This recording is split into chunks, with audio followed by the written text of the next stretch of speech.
billahi mina sheytaani rajim bismillahi rahmani rahim alhamdulillahi rabbil alamin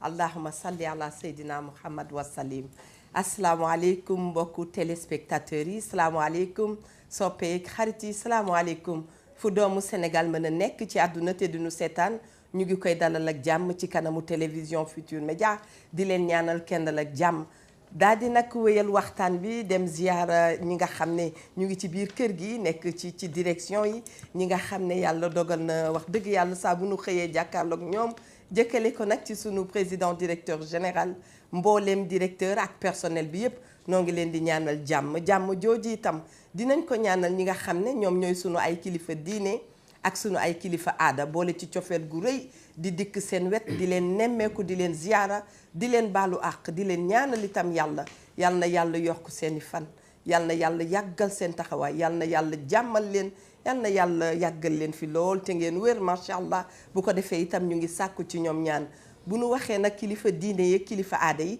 dinañ ci boole bu baax a baax ñi nga. nàmpal bi aussi mën na ko fa wàll moo tax dañ ne booy nàmpal aussi fu nga jël garab yi donc léegi garab yi soo ko commencé c'est à vie mais yomb na. parce que njëkk da nga doon jël ay ñetti doom. léegi benn doom ngay jël par bés. un comprimé par jour. xam nga loolu yomb na. te sa sage-femme da lay accompagner. léegi sage-femme yi dañ def ak ñoom benn programme bu ñuy wax ndey dikke. dégg naa leen. waaw ndey dikke léegi ñoom ay ndey dikke lañ bëgg a doon. femmes yi nga xam ne dañu ànd ak doomu jàngoro sida bi suñ dépisté femme bi mu am dañu nekk ndey dikke xam nga ndey dikke moom dafa neex. lu ne nga koy dénk lu ne la lay dénk. mu ngi noonu. kon nag sage-femme bi bu doonee sa ndey dikke soo jaaxlee ñëw ci moom. nëbboo mu jeex jox la numéro téléphone am. waaw ngeen di jokkoo. dëgg kooku defe naa dina la aider ba yow doo wàll sa doom. bu baax mais contamination boobu noonu. waaw est-ce que c'est automatique. non c'est pas automatique mais xam nga su fekkee ne yow ñëw nga ñu dépister la nga am ko. jëloo garab yi. léegi doomu jàngoro bi nag commencé na di propager wu di yokk ci sa biir yaram. soo jëlee garab yi nag garab yooyu daf koy nasaxal doomu jàngoro bi dootu yokk su yokkul nag la dootoo mën a wàll sa doom. mais su fekkee jëloo garab yi correctement doomu jàngoro bi mën na dem ba ay 100 000 li ñuy wax charge virale. da nga protéger wu dañuy gis ba ay 1 million ñu am charge virale et 1 million. loolu bu ko defee da ngay wàll sa doom. li ñu bëgg nag mooy nga am charge virale li ñuy wax indétectable te loolu jël garab yi moo ko waral. léegi ban conseil ngay jox jeune femme bi nga xam ni. dafa bëgg a protéger xalem te mi ngi lay seetaan jamono ji. jeune femme boobu conseil bi ma koy jox mooy teel a ñëw visite prénatale. jigéenu wérul yi ba pare lay njëkkee. benn nañ njëkk dañ teel a ñëw visite prénatale. parce que soo teelu ñëw doo teel a jël garab yi. parce que garab yi war nga ko jël durant une période de 6 mois juróom-benn weer. xam nga loolu soo teelu ñëw doo ko mën a jël pour mën a aar sa doom. suñ teelee ñëw suñ leen seetee ne am nañ ko. conseil bi ma leen di jox mooy nañuy topp seeni rendez-vous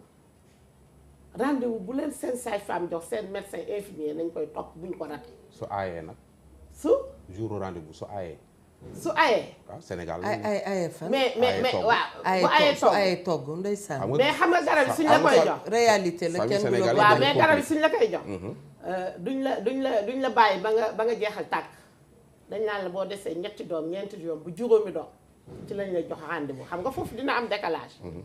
te madame Bama Dolly ci lu sunu nopp foron. waaw dem nañu ba yéen ci seen liggéey. defe naa bu nit ki mënta ñëw am na nu ngeen di fexee ut relais bu ko yóbbul garab ba. bu ko yóbbu loolu lañ loolu yëpp macha allah. waaw gis nga relais communautaire yi. moom lañ bëgg. waaw fi mu ne ñu ngi bëgg a travail ak bàjjenu gox yi. ak relais communautaire yi médiateurs yi. parce que ci structure yu bari léegi am na ay médiateurs.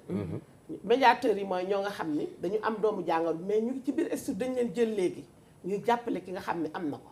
su ñëwee dañuy waxtaan ak moom. di ko gunge di ko wan ne gis nga man mii maa ngi ko am. te teewul maa ngi nit di liggéey. maa ngi dox maa ngi lekk maa ngi naan. dëgg la waaw pour dalal xelam. donc médiateurs yi aussi vraiment de passage maa ngi leen di nuyu ñu ngi def liggéey bu baax. liggéey bu fort ci xeexu VIH bi. man fi may ay ca liggéey ay ca damay nuyuwaat madame Ba bu baax. dëgg la mais Eva ak Ndoye dañu war a sant ñoom waa CNLS bu baax. li tax mooy que ñi ngi ubbi xelum nit ñi. ñi ngi ubbi tamit bëtu nit ñi comme li nga wax sànq bi émission ba la jàllee ba léegi gis naa ne nit ñi. ñi ngi gën a ñeme ndax avant boo musaan ne si bala nga naan daa rek nit ñi moom départ nañ bàyyi la fa bu yàgg. ay jamono ca gannaaw. waaw am na théâtre bu ñu fi doon wane. ndaw si ñëw ci médecin bi ne ko damaa sida mu ne ko lu tax mu ne ko dama doon xuloog sama xarit buñ ne dafa sida mu wàll ma sida. kon xam nga boobu jamono mu ne ko dafa doon xuloo dafa doon xuloo kuñ ne ko dafa sida kookoo ko wàll sida. mooy jamono ji nga xamante ne dañ naan boo ko amee soo bokkee ak moom bool lekk mu wàll la ko soo bokkee ak moom yëre mu wàll la ko soo bokkee ak moom leneen kon bu ngeen demee yéen bay communiquer nii ñun dañ leen di sant parce que communication dafa am solo ci lépp loo gis waaye may laaj ndax que jigéenu wérul bi antirétroviraux yi lay naan en même temps tamit waaw mooy garab bi muy jël moom lay jël gis nga tey jii suñ la ne ñëw nga ñu visite la ñu defal la dépistage ñu ne am nga doomu jàngoro tey jii ngay commencé garab yi antirétroviraux tey nga koy commencé boo ko commencé sa giiru dund doo ko arrêté mais nag niñ la ko waxee dee ko jële noonu benn doom par bés boo demee bay bëgg a jeexal ñëw ñu jox la soo amee problème sax war sa sage-femme ne ko mënuma ñëw dina fexe ba nga jot ci garab yi dëgg la dinañ la ko jox ci sutura dëgg la te kenn du xam li nga yor dinañ xam fañ la koy joxe yow yàlla ak sa ki lay seet rek yéen a koy xam donc dañu ragal rek mais nag sutura boo xam ne mu ngi si biir pour vous donner un exemple benn anecdote benn jour dem naa supervision région Saint-Louis fële astafurlah Diourbel bi ma ñëwee sage-femme bi ne ma dañ fa am benn femme bi léegi moom dafa ñëw ñu proposé ko test bi mu am ñu waxtaan ak moom jëkkër ji ñëw biñ seetee jëkkër ji amul mais ñu waxtaan ak jëkkër ji di ko gunge suy ñëw mooy ànd ak moom prénatal bi muy mucc mu ànd ak moom di ko fàttali garab yi muy jël garab yi ba xale bi am juróom bi xale bi amee 6 semaines parce que xale bu amee weer ak genn wàll am na benn test bu ñu koy njëkk a defal xool ndax xale bi am na wala amul su xale bi amul ñu ne la amul góorgóorlu nga gën a jël garab yi léegi nag xale bi dem am fukki weer ak ñeent laa ci la ñuy def dépistage définitif xale bi ñu def ko xale bi amul mais teewul ku góor ki mu ngi gunge jabar ji di ànd ak moom vraiment xam na ni amul mais gëstuwul sax jabaram fu mu ko amee wala fu mu ko amee voilà foofu laal bëgg laaj xam nga Ndoye Bane bu ko defee mu dikk itam ci li nga xam ne moo mën a wàlle jàngoro bi ci yi nga xam ne moo koy indi ndax mami danaan bu bokkee brosse à dents ak man nga ko waaye c'est fi mu dóor noonu fi mu toll noonu am na ay couple yoo xam ne ñoom ngi leen di wooyee zéro différent waaw léegi nag su fekkee zéro discordant lañ voilà c'est ça d'accord léegi nag su fekkee jëkkër femme bi dafa nekk zéro positif waaw jëkkër ji nekk zéro négatif waaw naka la est-ce que jabar ji mën na wàll jëkkër ji xam nga jabar ji nu mën a wàll jëkkër xam nga wàll bi ñetti wàllante mën na ko wàllante ci sëy ba nag mën na ko wàllante comme li ñuy wax transmission mère enfant yaay ji wàll doomam waaw beneen bi mooy mën na ko wàll ci ku transfusion sanguine kuñ may deret ci léegi deret bi balaa ñu koy jox nit dañ koy segg ko xool ko ba pare door ko may nit comme xam nga kooku foofu mënatu fa am waaw donc ci sëy bi aussi bu fekkee jigéen ji am na ko jëkkër ji amu ko ay conseils yi ñuy sëy lañ leen di jox ñuy utiliser préservatif en attendant ñuy jël garabam ñuy contrôler nag doomu jàngoro bi fu mu toll ci yaramam su demee nag ba nga xam ne doomu jàngoro bi dem na ba li ñuy wax stage viral bi indétectable mu ngi nelaw su boobaa dina mën a sëy ak jëkkëram ëmb am doom te du wàllu jëkkëram mais il faut mu jël garab bi man benn cas j'espère que mën naa ko laajte en public parce que cas la du ñu joxe tur gaa daf ci am benn soxna boo xam ni moom jëkkëram defe na dafa amee jàngoro ji dëgg la jëkkëram amee jàngoro ji bëgg dem jëli beneen soxna dëgg la soxna si moom defe amul mais jëkkër ji dafa bëgg dem jëli beneen soxna soxna si nag d'accordul pour que mu dem indi beneen soxna si parce que mi ngi wax naan est-ce que ci moom la jëlee woon jàngoro wala fan la ko jëlee de toute manière léegi muy ngi laajte moom ndax dafa war a dem rencontrer beneen soxna si wala naka la war a mën a def ba communication tege xam nga man kooku li ma koy diggal lan nga koy diggal soxna si ci boppam mi ngi ñuy dégg waaw soxna si ci boppam warul rencontrer soxna ki kenn jëkkëram nit looy dugg rek ñeme ko waaw ci ku la bëgg loo nekk rek day ànd ak yow bëgg la ci loolu wóor na day ànd ak yow bëgg la ci dëgg la pour vous donner un exemple professeur Manoumbe Gueye yàlla na ko yàlla yërëm amiin ñu doon xeex VIH 2005 bi may commencé di dugg ci programme bi mu ñuy nettali benn anecdote benn femme intellectuelle moo ko doon suivre femme bi am léegi am ku koy bëgg mu ñëw ne ko professeur damay sëy mu ne ko ah waaye yow mooy sëyee ndeysaan mu ne ko léegi dinaa waxtaan ak sama waaj Waaw. waxtaan ak waaj ne ko man maa la bëgg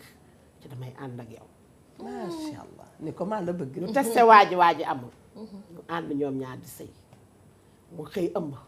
mu ñëw ne prof ëmb naa prof ne ko ah ëmb noo def ba ëmb mu ne ko xanaa di respecté samay garab conseil yi may jox ma di ko moom def maanaam dem na ba wàlleetul mais nag aha ëmb naa waaw prof di ko topp ak ëmb bi mu koy traité mu jël ay garabam correctement xale bi judd 6 semaines ñu def test xale bi mu négatif ñu dem ba 14 mois xale bi Mohamed lañ ko tudde ndeysaan 14 mois xale bi négatif waa ji ñu testé waat ko mu négatif Waaw. mu ne man maa ko bëgg ca may ànd ak moom di ko gunge loolu lañ foofu la ñuy xaar góor ñi te maanaam ci parce que booy jël sa garab waaw correctement dafa faju moom mu ngi dafa noonu. faju mais soo fajuwul nag waaw di ànd ak nit ki laa di nga man ko nga ko wàll. indi coono waaw da nga koy wàll mais pour le bébé en cas de test positif lan ngeen di conseiller yaay ji lan la war a def bu test bi positif pour le bébé waaw xale bi ni ñu defee joxe traitement yaay noonu la ñuy joxe traitement xale bi moom it ah daf xale yi koy dañuy jël jël à vie antirétroviraux. day su jël positifee ARV waaw da koy jël moo tax ci njëlbeen nee naa leen traitement mag yomb na mais traitement xale yombul xale bi chaque jour nga bëgg ko jox garab metti na mu war a dem école war a foowi war a dem si ay moroomam bu yàggee garab yi sax mën na ne man garab yi pour lan mag bas âge sax nga buy jël commencé garab jël à vie loolu day nag sonn. balaa sa doom di si toll yow am nga mën nga gérer sa vie aaral sa bopp jël garab yi ba doo wàll sa doom mais am na beneen mode wàllante waaw tamit ba tey ci xëy na jaxasoo deret bi lay bokk waaw mooy ci que lay nañuy moytu coupe ongle yi ci kër yi waaw brosse et puis à ngeen dents bokk yi waa mu jaxasoo nàcc puso yi ñuy poussé yi liitoo ci waaw salon yeeg salon yooyu yi tamit c'est ça man léeg-léeg ma jaar benn salon gis ñu jël poussé yi capp-capp ci benn éponge ma jox leen ay conseil ne leen da nga xoolal da ngay jël boo jëlee benn volume eau de javel nga yokk ci 4 volumes d'eau jaxase ka pendant 24 heures poussé boo kii nga xooj ko ci boo ko si xoojee maanaam bouteille eau de javel non kubéer comme bu jëlee Kubéer kubéer bi. bii lu mu natte rek kubéer bi su ko jëlee benn yoon mu nattaat ñetti ndox def ko ci muy ñeent moom lañ noonu lañ koy raxee loo natte rek ñetti ndoxam ci eau de javel bi ñetti ndoxam nga siy def très bien nga teg ka pousse boo kiiyee xooj ci soo xoojee pendant ay 15-30 minutes nga dindi sa puso ndey jam fi nga jam xam ne koo ci ñawal moom désinfecte na ko doomu jàngoro ba dee na parce que eau de javel bi la ragal waaw damay laaj est-ce maanaam que jarul boo amul stérilisateur sax c'est ça man nga doxalee te man noonu. kii loolu ok est-ce que ci toujours ci bébé yi Waaw. pour aar xale yi waaw est-ce que mën nañu wax ni kon toutes les femmes séropositives dañ leen a tere li nga xam ne moo di allaitement gis nañu programme bi ñu tëral allaitement bi waaw da ngay nàmpal ci comment parce que bu njëkk dañ daan gis femme yi bu ñu xam nga ñun Sénégal suñu culture nàmpal la ñu daan jël di jox seen doom meew su ko defee famille bi dañuy sonn ñuy làqatu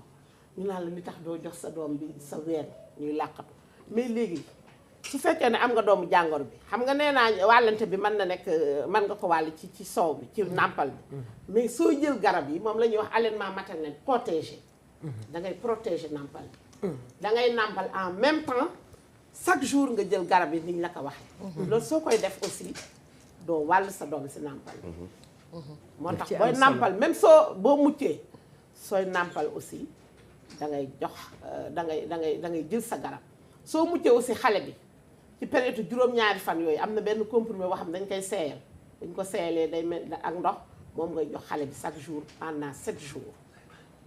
boo muccee moom ngay jox xale bi pendant 7 jours nga arrêté ka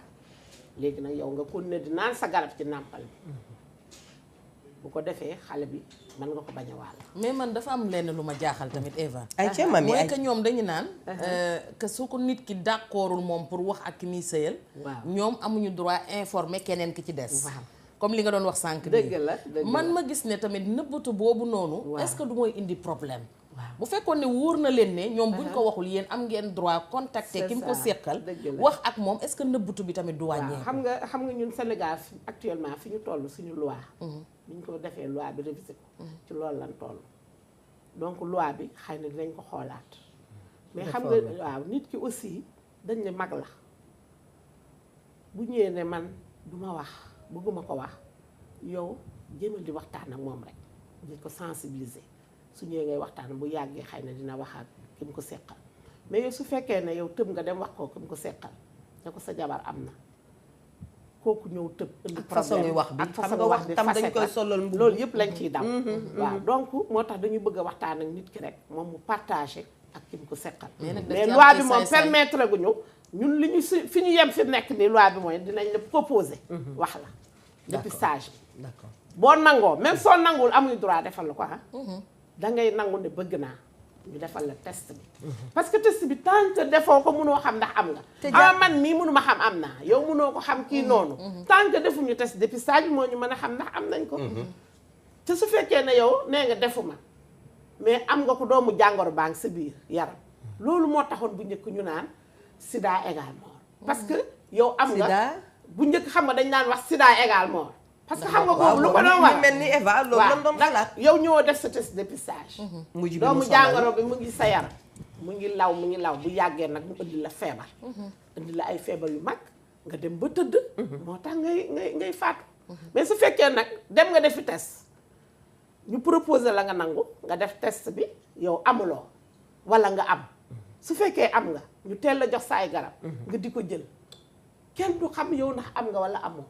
comme feebar yëpp la comme diabète comme tension c'est une maladie moom maladie chronique yi ñoo comme yem toutes les maladies loolu nag nit ki def test dépistage bi mooy tax nga xam ko kon ñàkk def test dépistage bi tam yombalul yëf yi nan ko wax ca kaw ñëpp dégg dañu war a jug dem defi dépistage nit ki bu xamee fu mu féete dana neex ñu jël ko en charge waaye boo xamuloo foo féete boo xamulee foo féete wax dëgg yàlla dana jafe ñu jël la en charge du ñàkk ma mi di kat ci wala ndoy baan waaye may leen ma itam ma daadee wax mi yaanduur ni ko salaamaaleykum ñun dañu bëgg a seetaan waa Savon Saf ba xam fan nañu mënee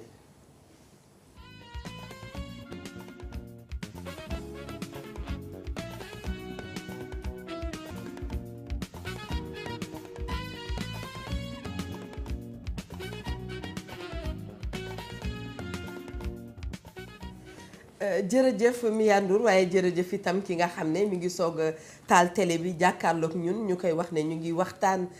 boo xam ne dañ ci ànd ak waa CNLS ak seen ay partenaires ki nga xam ne tam moo fi teew mi ngi tudd soxna Jaxu Mbay Ba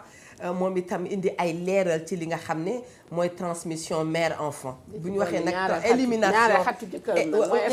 ma ne ko naka ñaareel xaritu jëkkër est-ce que xam nga foo fekk ñaareel bu sañ a proclamer ñaareelam laaj ma lu ca toog boo demee aawam xaritam la sama aawa dafa baax na gis nga man dafa baax maa ngi koy nuyu de passage wallaay waaw yore benn seex bi di ko nàmpal ba ween yi bët na maa ngi lay nuyu madame Bayo si ndeysaan gis nga loolu neex na li ma la wax rek xoolal ñaareel boo fi seen mu am fit wax ko ca kaw dafa fekk kam fa fekk noppal ko tabarakallah dafa neex maa ngi doon wax ma ni dañuy dem en marche ci élimination transmission mère enfant maanaam bu ñu waxee loolu wan na lor ba noppi wàll sa doom ci sida loolu jeex na fi ci yow rek lay dépendre nga sauver sa doom naka nga koy sauver mooy ngay jël sa ay garab comme ça se doit yow boo dee jël sa ay garab ni mu waree yow mi nga xam ne yaa koy jël dootoo wàll kenn macha allah ndax di nga dem ba benn moment da ngay daal dee tane fa lay toll te lu yokkuwul rek macha allah sañ nañoo yaakaar ne dellu na gannaaw kon boog loolu sant yàlla itam boo protéger doom ji macha allah di nga ko muccal di nga yombal ëllëgam lépp sa loxo la nekk yow mi nga xam ne yaay boo gënee fàggu dana gën a baax ñuy laajte est-ce que liggéey bi ngeen di liggéey fii Dakar moom ngeen di liggéey jëmale ko wax dëgg yàlla ci région yi wër Sénégal yëpp. waaw gis nga li ñuy def ni Dakar gis nga fépp fuy hôpital fépp fuy centre de santé poste de santé ñu ngi def dépistage VIH. d'accord aussi ñu ngi def prise en charge femme bu xam ne am nga doomu jàngoro sida même léegi ba ci poste de santé ñu ngi ko fay def actuellement xam naa war ngeen dégg campagne bi ñu bëgg a def ñu ngi koy wàcc campagne ETME bi élimination commencé nañ ko depuis mois ba ñu ngi ci jéego yi ñu ngi waxtaan commencé nañu waxtaan yi communauté bi bëgg leen daal balaa ñu koy commencé ñu xam ne ñu ngi waaj a ñëw campagne boobu lu ñu bëgg mooy dañu bëgg képp koo xam ne jigéen nga rek yëg nga dara sa yaram rek foo xam ne structure sanitaire la rek ci Sénégal nga ñëw fa dinañ la defal visite prénatale gis bu ñu la defalee visite prénatale lañ la defal test bi soo defee bu ñu la defalee test bi su fekkee am nga doomu jàngoro bi di nga am ndey dikke sage-femme boo xam ne mooy doon sa ndey dikke moom dina la topp ba sa doom ba nga mucc bañ defal test bi xale bi mu doon sa ndey dikke ngeen di wootante di waxtaan donc campagne boobu lañ bëgg commencé nañ ko ni ci juillet bi donc xam naa d'ici août jëm septembre ci lañ ko bëgg a àggale parce que des na ay formation yu ñu war a defal personnel bi et tout ça bàjjenu gox yi aussi war nañ ci waxtaan ak ñoom donc ci loolu daal actuellement ci loolu lañ commencé nii vraiment pour commencer campagne boobu ndax dañu bëgg daal képp koo xam ne jigéenu warul nga nekk ci Sénégal soo deful test bi ñu defal la ko soo amee ñu man la jox doomu jàngam jël la en charge ba doo wàll sa doom. est-ce que la césarienne dafa mel ni Mia daf may xamal kenn ku nekk ci ligne bi waaye ma déglu Ndoye Bane balay loolu césarienne lay laaj est-ce que c'est obligatoire pour jigéen ñi nga xam dañu am zéro déedéet gis nga ki am doomu jàngoro sida bi ak ni ñuy jële en charge ki ko amul xanaa mu am complication boo xam ne war nañ ko césarienne mais su ko amul mu war a accoucher normalement. waaw comme ni ñuy accoucher normalement ki ko amul noonu lañ koy accoucher. visite prénatale bi ñu xàjjale sax boo ñëwee visite prénatale ñëpp la ñuy boole. waaw xamuñu kii am na xamuñu kii amul. duñ ko xam yéen ñëpp yéenay bokk fi ñu defee visite prénatale. et les défis importants yi ngeen kii. fi mu nekk nii. waaw défis yi ñu perspective yi ñu bëgg. fi ñu nekk nii mooy vraiment on veut éliminer. maanaam seen objectif. suñu objectif yi. parce que. li ñu bëgg comme ni ma la ko waxee d'ici 2020 on va éliminer bëggatuñu gis xale bu ko am te loolu nag pour mu nekk communauté bi il faut ñu dugg ci seen loxo bu baax communauté il faut ñu dugg ci seen loxo imaam yi ñu ngi leen siy woo prêtre yi ñu ngi leen ciy woo ñu ngi ciy woo képp kuy personnel de santé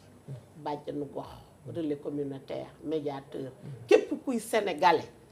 ñu ngi lay woo nga jàpp ci xeexu doomu jàngoro sida ñëpp transformé wu ci relais ci relais commune waaw donc nekk relais soo gisee ko am bu ko beddi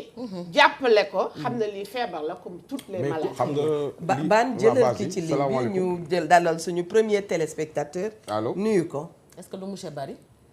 allo c'est vrai allo allo allo alors communication boobu dagg na mu mel ni da nga amoon benn communication dafa am coût la. dëgg la. te bu jëkkoon da nga daan dégg ñi xeex jàng waaw dafa am waaw. xaalis beeg ñoom seen. est-ce que campagne bi yi ngeen daan def bu njëkkoon. xaalis bu bari daan ci dugg. est-ce que yéen a ngi am koppar yooyu ba léegi pour mën a def communication bi. sur le plan national fi nekk nii def nañ suñu budgétisation ba pare gis nga campagne bi dina am plan communication. Mariam Ba bu CNLS mooy lëkkaloog waa division Sida ñoom ñooy plan comme boobu ñoom ñoo koy gérer. ñoom it dinañ def seen budget. xool li ñuy soxla. xool ñi leen ciy jàppale lépp loo xam ne war nañ ko soxla bu ko defee nag ñu daal di nag budget boobu ñu soumettre ko suñ partenaires yi. UNICEF Fonds mondial. Organisation mondiale de la santé. INTRA ñëpp a ciy jàpp. ndax ku ci nekk rek partenaires yi fi mu nekk.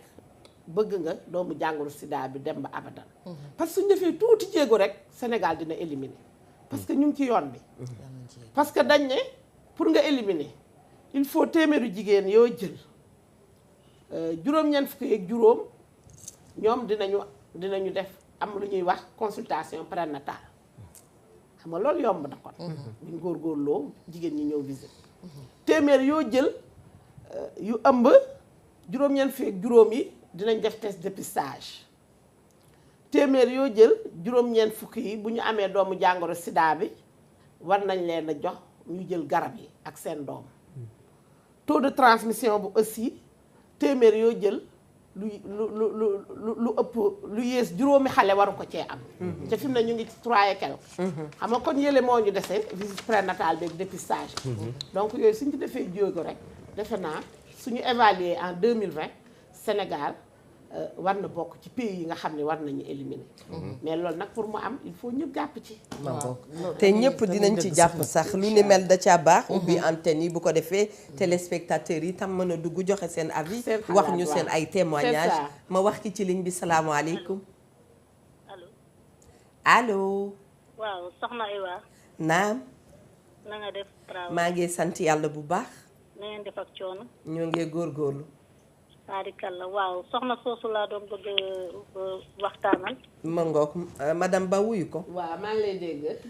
soxna si na nga def alhamdulilah sant yàlla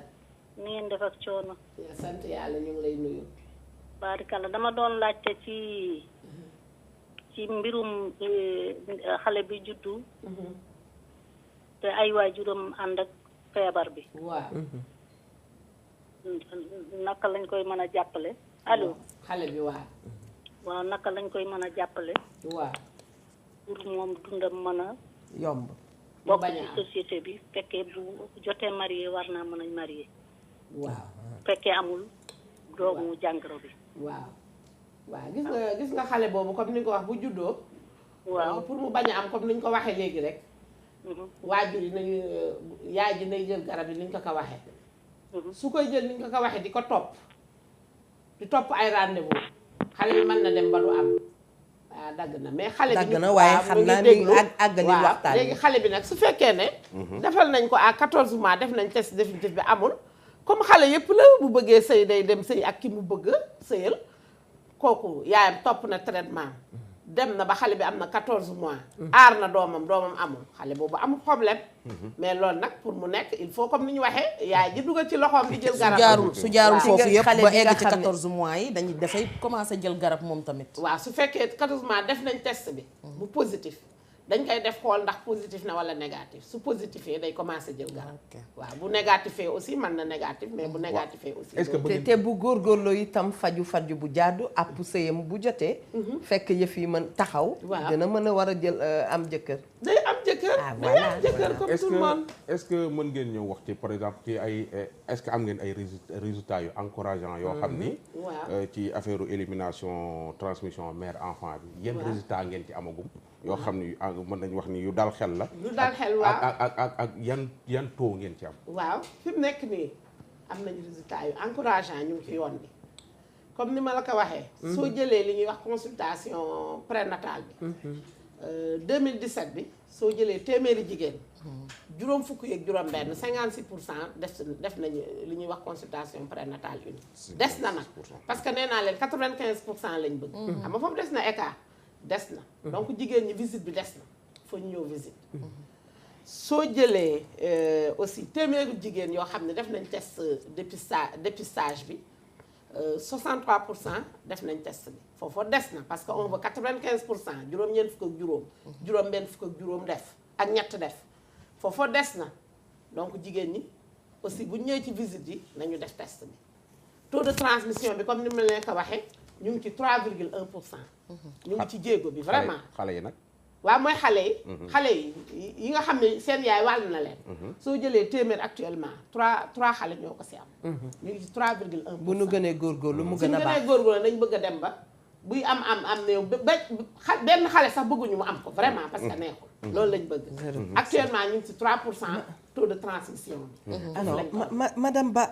dis-nous un peu góor yi est-ce que ñu ngi ñëw di def dépistage nga gis góor bu jóg rek dem ne moom dafa bëgg saytu yaramam ñu ngi ñëw mais nag des na timidement des na c'est timide des na góor ñi des na quand même vraiment waaw des na jigéen ñee ci ëpp waaw xale jigéen yi ñi daal jànq yi waaw jigéen ñi daal ñoo si des ñoom ñooy ñëw pour le moment mais góor ñi des na adolescents yi aussi des na parce que liñ naan même ado yi su fekkee yow tel def nga dépistage nga toll ci adolescent nga am doomu jàngoro bi foofu teel nga jël garab yi da lay aar loo ko teel a jël garab yi mu lay teel a aar donc vraiment dépistage bi ci ñëpp la war dëgg la soo ko commencé ci ado di ko jël foofu ba bu fekkee toll nga ci sëy fekk na loolu yow doomu jàngoro bi presque mu ngi nelaw sa yaram boo ëmbee aussi doo mën a waal sa doom foofu la ñuy xaar aussi xale yi bu ci tiit am bu ci ragal am bu ci ragal am vraiment nanu ko sañ jug di dem dépisté wu mi ngi woon fu ma neex ku jug mami bala maa jox mami kàddu gi fan la ñu mën a dem mami jëlal ki ci ligne bi dama doon laaj fan la nit ki mën a dem pour que muy def dépistage salaamaaleykum wa Adja jëlal rahmatullah ki ci ligne bi waaleykum salaam. sëñ bu baax bi ñu ngi lay jox sa wàccuwaay j'appelle du Congo. naka waa Congo ñu ngi ci jàmm alhamdulilah. alhamdulilah. Bon, en tout cas, je voulais avoir le numéro de votre invité là, si c'est possible. Madame Ba. Ah d'accord. Madame Ba, oui. Alors, vous prenez, ne quittez pas avec la régie, on va vous passer un numéro. Et après, il y aura un relais. Waaw, dinañu mën a. Sinon, laissez-nous votre numéro plutôt. Laissez votre numéro à la régie. Très bien. ñoom jël nañ ko. dinañ la woo léegi jox ko madame Ba mu mun a jokkoo ak moom incha allah. très bien madame Ba na fi moom kay dinañ fi bàyyi seeni numéro. ndax non amul benn problème ñi leen di bëgg a jot dinañ bari. dama dégg sànq nga wax lu am solo waaye bala ma ciy ñëw damay ndokkale waat relais communautaire yi parce que ñoom dañuy dem ci fi gën a sori ci Sénégal. di dugg ci ruq-ruqaat yi te foofu moo gën a am jafe-jafe. ndax xam nga ki nga xam ne jàngul. xamul presque dafay daw hôpital. kooku mën na jàngoro mën na nekk ci moom ñu koy wàllante. parce que bu fekkente ne ca kaw ga la Ndoye Bane mii xam na li may wax. taaw bi day faatu ñu jël ñeenti jabari taaw bi wala ñetti jabaram may xale bu ndaw bi ci biir kër gi mu amaat ñeenti jabar moom mi soog a judd moom xale bu ndaw bi ñeenti jabar yële dem xamul ñu lan moo rey seen jëkkër te amul dépistage amul lijjanti amul dara. xam nga affaire bi lu ko yar saafara mënoo tey jii yor benn jabar ngeen di dund seen dund normal dara jotu leen ku góor ki dem fee gis fa ku loqati bëtam mu bëgg ko takk ñaareel. waaw ndaw soos dafa war a def dépistage. ku góor ki def dépistage bala ñu koo takk. parce que ndaw si xamoo lu muy indaale. ndaw si ñëw tamit xamul lu muy fekk fi. dëgg la ñu takk ko wàll ko mu wàll ñëpp ou bien ndaw si indaale ko wàll ko jëkkër ji wàll ko aawa bi nga xam ne demul dikkul affaire ba tas. waajee xëy dee ñaari bàyyi fi ñaari jabar ñu ni ko waaw li gën a rafet ginnaaw jur nga fi njaboot léegi daal dañ lay may kenn ci famille nga may ko kenn ci famille bi kooku ku góor kooku ñu ko may mi ngi ñaari jabar kooko jëkkër ja dee na de xamuñu lu ko rey ndax dëkk bi dañoo mën a nëbbatu fekk bàyyi na fi ñaari jabar yoo xam ne da leen a wàll nga takk ci kenn nag kooku wàllaat jëkkëram joojem wàllaat yeneen jabar yi affaire bi di law ci famille ba tas ci dëkk bi yooyu dañoo war a exiger ko fii takk jabar ñu exiger la nga def dépistage ki ngay takk ak ki ngay dul takk loolu mooy nga xam mooy dëkk de dëgg la fii ak defuñu ko lii nii duñ ko mën a faj ci dëkk bi ma ni la du ma ne sax baan dañu kontaan ci li ngay wax ni mais duñu ne sax exiger mais je pense que nit ki ci boppam balaa ngay engagé wu ci mbir ak fi jamono toll xarala yee ngi fii nit ñi ñaan yàlla évolution da ngay dem xanaa li loolu waa këñ da ngay daal di dem njaayeen ni duñu jóg ci plateau bi ak fi jamono toll maa ngi doon wax dafa jaadu nga jóg yow ak ka nga xam ne da nga koy bëgg mu lay bëgg ngeen dem ci ay bërëb dem saytu seen yaram xool sax yenn feebar yi ndax bokk bu weesee tey sida bi noo waxtaanee da ngay gis ñoo xam ne ay drépanocytaire lañu te dégg naa ñaari drépanocytaire bu nu àndee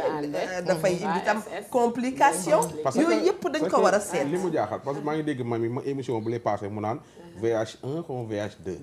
da ngay gis jëkkër ak jabar kii am VH1 fu mu ko jële jabar ji am VH2 maanaam ñoom ñaar bokkuñu ku leen wàll d'accord waaw mais waaw bokkuñu su fekkee jëkkër ji moo war jabar ji moo wàll jëkkër ji ñoom ñaar ñëpp bi jëkkër ji am la war a am waaw voilà mais kii am bee kii am bii ku ci nekk jëlee nga sa bos ci àll bi donc loolu moom nu koy liggéey mais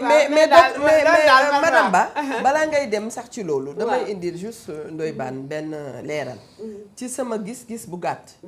moo tax respecté naa loolu sunu xarit bi fi teewoon ki ne moom li mu doon ñaan yàlla bokk na ci jëkkëram newoon fi ñu ànd xeex contre sida moo ko doon gënal xam nga bu nu dem toll ci yaa ma ko indil maa la ko indil gis nga bu nu demee ba mbir mi dikk ful ak fayda la ñuy am pour que ñu mën a avancer ful ak fayda la ñuy am pour que ñu mën a jot suñu bakkan parce que léeg-léeg ñun daf ñuy dal dañuy dem ñun nii ci médecin tey mu ne la par exemple da nga amee cancer maanaam wax nañ la da nga amee cancer yow sa wax nañ la lii mooy sa feebar bàyyil foo jaar foo kii naka la ñëwee ban heure la installé déedéet jëlal sa matuwaay nga góorgóorlu yàlla génne la ci man loolu mooy sama gis-gis loolu laa nga gisee sax man loolu mooy sama gis-gis dëgg la très bien man am na ku nekk ci ligne mami jël ko salaamaaleykum wa rahmatullah allo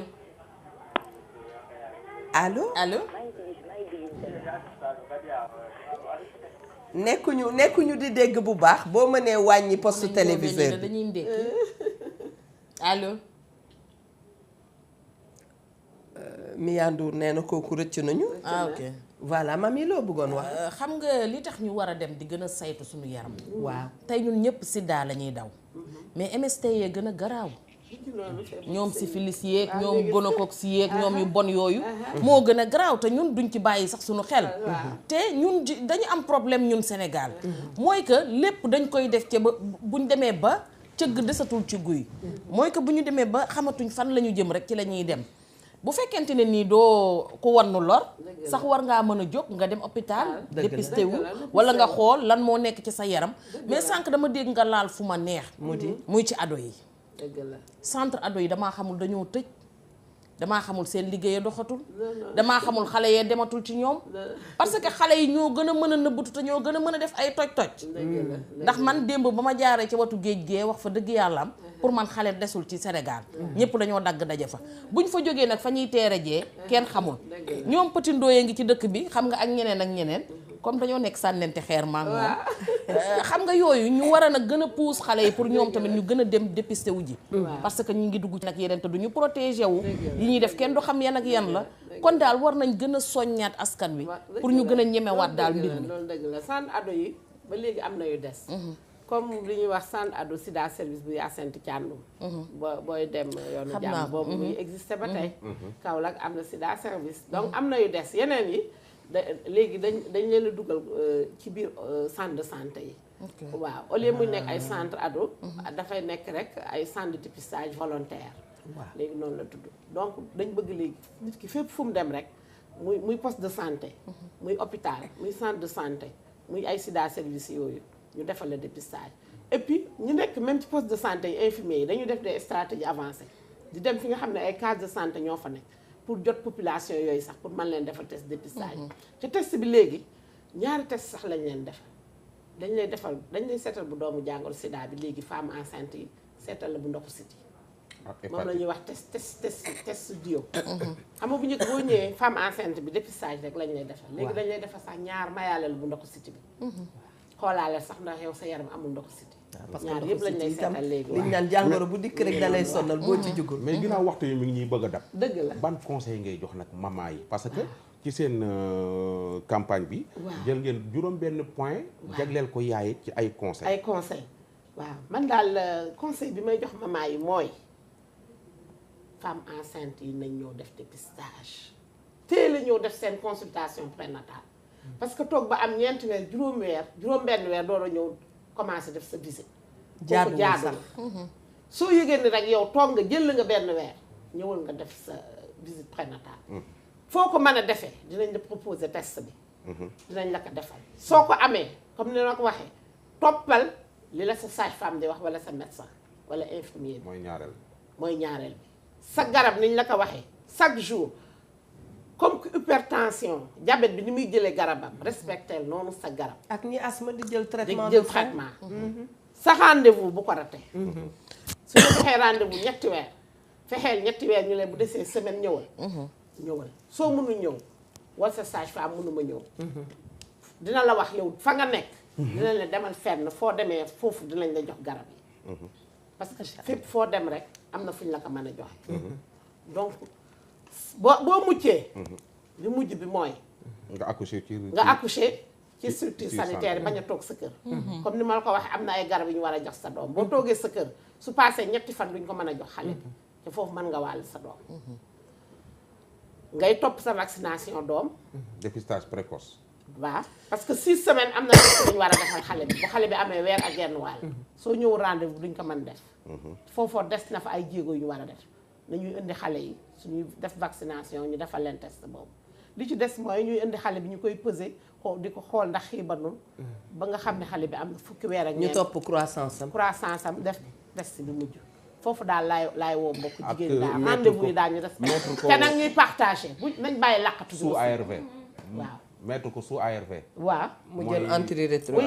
kooku moom buñ la dépisté tey nga positif jox nañ la ARV moom la ñuy wax mettre sous ARV c'est à vie am nga ko tey nga koy commencé waaw mais beneen bi tamit est-ce que di ngeen ciy bàyyi xel xam nga dëkk ban la ban balaa daa bari ay nettalikat ban la moom laa lay wax soo gisee nit ñi di làqatu waaw médecin bi dina am ki dina am